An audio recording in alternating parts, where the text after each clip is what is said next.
আসসালামু আলাইকুম সুপ্রিয় শিক্ষার্থীবৃন্দ, তোমরা নিশ্চয়ই ভালো আছো। অনেকদিন পরে আমার চ্যানেলে একটা নতুন ভিডিও আপলোড করতে যাচ্ছি। আমার চ্যানেল ইকোনমিক্স নিনজাসের পক্ষ থেকে তোমাদেরকে স্বাগতম জানাচ্ছি। তো আজকে যে সাজেশনটি আমি তৈরি করে দিব এটি হচ্ছে ইন্টারমিডিয়েট পরীক্ষার্থীদের জন্য, এইচএসসি পরীক্ষা 2025 এর শিক্ষার্থীদের জন্য। তো আজকে অর্থনীতি প্রথম পত্রের সাজেশন তৈরি করে দিব, এর পরবর্তীতে তোমাদেরকে অর্থনীতি দ্বিতীয় পত্রের সাজেশন তৈরি করে দিব। এটি অবশ্য মাদারীপুর সরকারি কলেজ মাদারীপুরের শিক্ষার্থীদের জন্য তৈরি করা। আমি তোমাদের জন্য শেয়ার করছি যাতে পুরো বাংলাদেশের মানুষ স্টুডেন্টই এটা দেখে উপকৃত হতে পারে। তো তোমাদের প্রথমে আমি একটু বলে নেই, সেটা হচ্ছে যে 2025 সালের এইচএসসি পরীক্ষা পর্যন্ত তোমাদেরকে শর্ট সিলেবাসে পরীক্ষা হচ্ছে করোনার পর থেকেই। তো তোমাদের বইতে মোট 10টি অধ্যায় রয়েছে। এর মধ্যে তোমরা জানো যে 6টি অধ্যায় এই পরীক্ষার জন্য 6টি অধ্যায় থেকে প্রশ্ন আসবে। প্রথম অধ্যায়, দ্বিতীয় অধ্যায়, তৃতীয় অধ্যায়, চতুর্থ অধ্যায়, নবম অধ্যায় ও দশম অধ্যায়। তো আমি অল্প সময়ে অল্প পরিশ্রমে তোমরা এই সাজেশনটি ফলো করলে তোমরা অবশ্যই শুধু পাস না, ভালো না, একদম A+ মার্কস পাবে বলে আমি বিশ্বাস করি। তো আর কথা না বলে শুরু করছি। খুবই স্বল্প সাজেশন, তোমরা দেখলেই বুঝতে পারবে যে প্রথম অধ্যায়ে দেখো আমি একটু ব্যাখ্যা করছি যে উৎপাদন সম্ভাবনা রেখা খুবই ইম্পর্টেন্ট, 3 স্টার দেওয়া। তোমরা জানো এখানে উৎপাদন সম্ভাবনা রেখা এবং গ নাম্বারে উৎপাদন সম্ভাবনা রেখা আঁকতে বলে এবং ঘ নাম্বারে বিভিন্ন বিন্দুর যৌক্তিকতা ব্যাখ্যা করতে বলা হয়, খুব ইম্পর্টেন্ট। 2 নম্বরে অর্থনৈতিক ব্যবস্থা। তোমরা জানো যে তোমাদের 4 ধরনের অর্থনৈতিক ব্যবস্থা রয়েছে, এর মধ্যে 3 ধরনের অর্থনৈতিক ব্যবস্থা থেকে নিয়মিত প্রশ্ন আসে, ধনতান্ত্রিক, সমাজতান্ত্রিক, মিশ্র অর্থনৈতিক ব্যবস্থা থেকে। ওকে, এই 2টা প্রশ্ন বললেই প্রথম অধ্যায় শেষ। এরপরে 2 নম্বর অধ্যায়ে আমরা যাব। 2 নম্বর অধ্যায়ে আমরা প্রথম 2টা প্রশ্ন সম্পর্কে একটু বলি। প্রথম 2টা প্রশ্ন একসাথেই সাধারণত আসে, যেমন একটা ছক দেওয়া থাকে, টেবিল দেওয়া থাকে, তোমাকে ক নাম্বারে বলে যে মোট উপযোগ রেখা, প্রান্তিক উপযোগ রেখা আঁকতে বলে বা যে কোনো একটা আঁকতে বলে, এবং ঘ নাম্বারে বলা হয় যে এদের মধ্যে সম্পর্ক বা পার্থক্য নির্ণয় করো। অথবা 2 নম্বরের মধ্যেও আসে। গ নম্বরে যদি ধরো মোট উপযোগ, প্রান্তিক উপযোগ রেখা আঁকতে বলে, তাহলে ঘ নম্বরে তোমাকে বলা হয় যে উদ্দীপকে কোন ধরনের বিধি কার্যকর হয়েছে ব্যাখ্যা করো। এবং তোমাদের খ নাম্বারের জন্য অনেক সময় ব্যতিক্রম আসে ক্রমরসমান প্রান্তিক উপযোগ বিধির।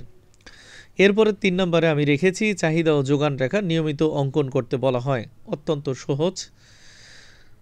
4 নম্বরে পরিবর্তক পরিপূরক দ্রব্য নিয়ে প্রশ্ন আসে, যদিও লেস ইম্পর্টেন্ট। 5 নম্বরে রেখার ঢাল, খুবই সহজ। রেখার ঢাল সম্পর্কে তুমি জেনে যাবে। 6 নম্বরে চাহিদা সমীকরণ গঠন, যোগান সমীকরণও আসে কিন্তু চাহিদা সমীকরণটা বেশি আসে। তো এরপরে 7 নম্বরে চাহিদার সংকোচন, প্রসারণ ও চাহিদার হ্রাস বৃদ্ধি, এটা একটু কম ইম্পর্টেন্ট কিন্তু ভালো। 8 নম্বরে চাহিদার স্থিতিস্থাপকতা। তোমাদের বইতে 3 ধরনের স্থিতিস্থাপকতা রয়েছে, দাম স্থিতিস্থাপকতা, আয় স্থিতিস্থাপকতা ও আর স্থিতিস্থাপকতা। এই 3 ধরনের স্থিতিস্থাপকতা থেকে অনেক বেশি প্রশ্ন আসে, শুধু এখানেই নাই, ইউনিভার্সিটিতেও অনেক প্রশ্ন আসে। 9 নম্বরে চাহিদা ও যোগান বৃদ্ধির ব্যতিক্রম, লেস ইম্পর্টেন্ট। 10 নম্বরে খুবই বেশি ইম্পর্টেন্ট, বাজার ভারসাম্য ব্যাখ্যা। তোমার ছক আসতে পারে উদ্দীপকে বা অঙ্ক আসতে পারে, সেখান থেকে বাজার ভারসাম্য ব্যাখ্যা করতে বলে, যেমন ভারসাম্য দাম ও পরিমাণ নির্ণয় করতে বলে। আর ঘ নম্বরে যেমন আসে যে ভারসাম্য দাম থেকে বেশি বা কম দামে ভারসাম্য কিভাবে পরিবর্তন হইতে পারে এগুলো ব্যাখ্যা করতে বলে। তো এখান থেকে আমি বলে দেই তোমাদেরকে 4টা প্রশ্ন আমার কাছে বেশি ইম্পর্টেন্ট মনে হয়। ক্রমরসমান প্রান্তিক উপযোগ বিধি, 2 নম্বরে ঢাল, 3 নম্বরে স্থিতিস্থাপকতা, 4 নম্বরে বাজার ভারসাম্য। ওকে, এই হলো 2 নম্বর অধ্যায়। 3 নম্বর অধ্যায় নিয়ে আমি একটু ব্যাখ্যা করি। 3 নম্বর অধ্যায়ে মোট টপিকস আমার কাছে মনে হয় 3টা। 1 নম্বরে দেখো উৎপাদন বিধি, এখানে ক্রমবর্ধমান সমানুপাতিক ও ক্রমহ্রাসমান প্রান্তিক উৎপাদন বিধি, 3টা বিধি রয়েছে। এবং একই সাথে 2 নম্বরে দেখো মাত্রাগত উৎপাদন, যেটা দীর্ঘকালের জন্য সত্য, ক্রমবর্ধমান সমানুপাতিক ও ক্রমহ্রাসমান প্রান্তিক উৎপাদন, মাত্রাগত উৎপাদন। তো এখানে 2 নম্বর একটু লেস ইম্পর্টেন্ট, কিন্তু 1 নম্বর অনেক বেশি ইম্পর্টেন্ট। গ নম্বরের জন্য উদ্দীপকে একটা ছক থাকে, গ নম্বরে একটা চিত্র আঁকতে বলে মোট উৎপাদন অথবা প্রান্তিক উৎপাদনের, আর ঘ নম্বরে বলে কোন বিধি কার্যকর হয়েছে। খুবই সহজ, একটু শিখে গেলেই হয়। 3 নম্বর অনেক বেশি ইম্পর্টেন্ট একটা অংশ, এখান থেকে বিভিন্ন অঙ্ক করতে বলে, TC, TFC, TVC, AFC, AVC, ACMC, এইগুলো নির্ণয় করতে বলে এবং চিত্র অঙ্কন করতে বলে। বিশেষ করে এসি ও এমসির সম্পর্ক নির্ণয় করতে বলে। অনেক বেশি ইম্পর্টেন্ট প্রশ্ন। এরপর 4 নম্বরে দেখো যে বাজারের ধরন নির্ণয়, তোমাকে উদ্দীপকে হচ্ছে একটা অংশ দেওয়া থাকবে, সেখান থেকে তোমাকে বলবে যে এই যে রেখাগুলো আছে দেখো, টিআর, টিসিআর, এমআর, এগুলো আঁকতে বলবে এবং তোমাকে বলা হবে যে আসলে কোন বিধি কোন ধরনের বাজারের কথা বলা হয়েছে, তুমি ব্যাখ্যা করো। তার মানে এই 4টার মধ্যে 3টা অনেক বেশি ইম্পর্টেন্ট, 1, 3, 4। আমি এই যে একটু সময় নিয়ে ব্যাখ্যা করছি, এই ব্যাখ্যাগুলো শুনলে তোমরা হচ্ছে অনেক বেশি উপকৃত হবে। 4 নম্বর অধ্যায় আমরা যদি যাই, তাহলে দেখো যে আমি মাত্র 2টা প্রশ্ন রেখেছি।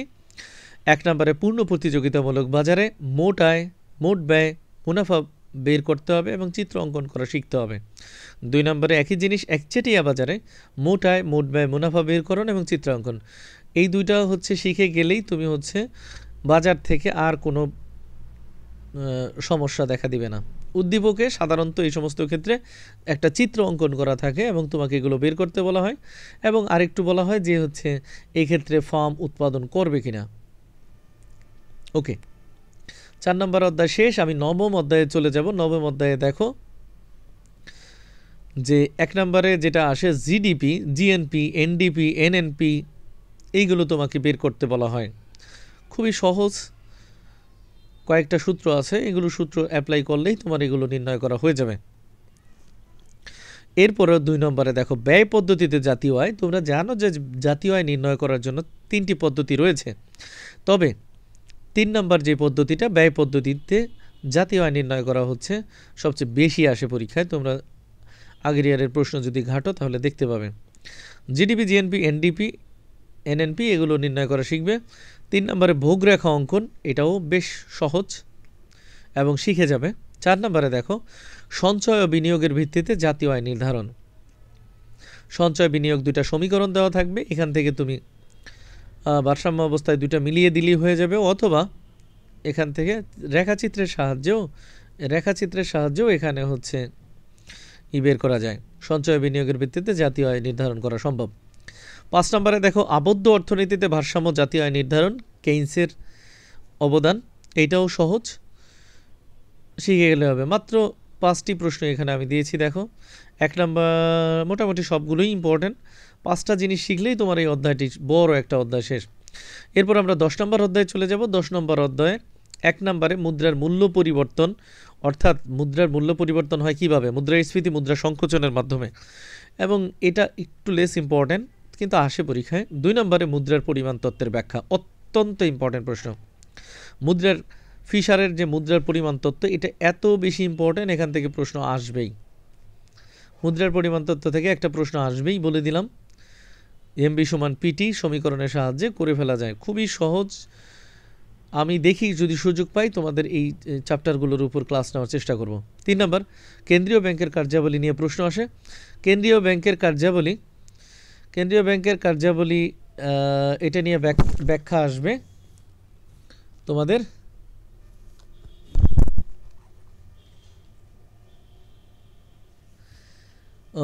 এটা অনেক বেশি ইম্পর্টেন্ট প্রশ্ন।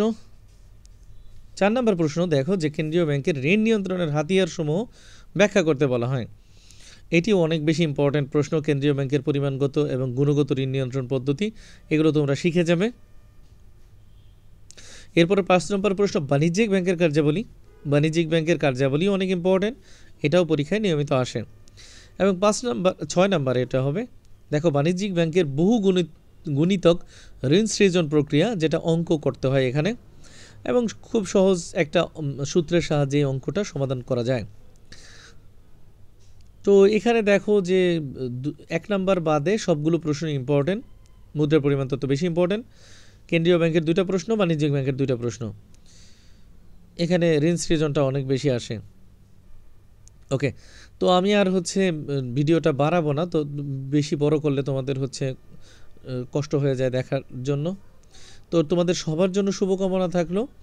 আমি যদিও মাদারীপুর সরকারি কলেজের জন্য সাজেশন তৈরি করা, কিন্তু আমি যাতে দেশের এইচএসসির ক্যান্ডিডেট যারা আছে, অর্থনীতির শিক্ষার্থী, সবাই যাতে উপকৃত হয়, এই জন্য তোমাদের সবার জন্য এই ভিডিওটি আমি আমার চ্যানেল ইকোনমিক্স নিউজ আছে আপলোড করছি। তোমাদের সবার জন্য শুভকামনা থাকবে। এই সাজেশনটি ফলো করলে আশা করি তুমি ফুল মার্কস পাবে এবং A+ মার্কস ক্যারি করতে পারবে। সবার জন্য শুভকামনা। ভালো থেকো, সুস্থ থেকো। আল্লাহ হাফেজ।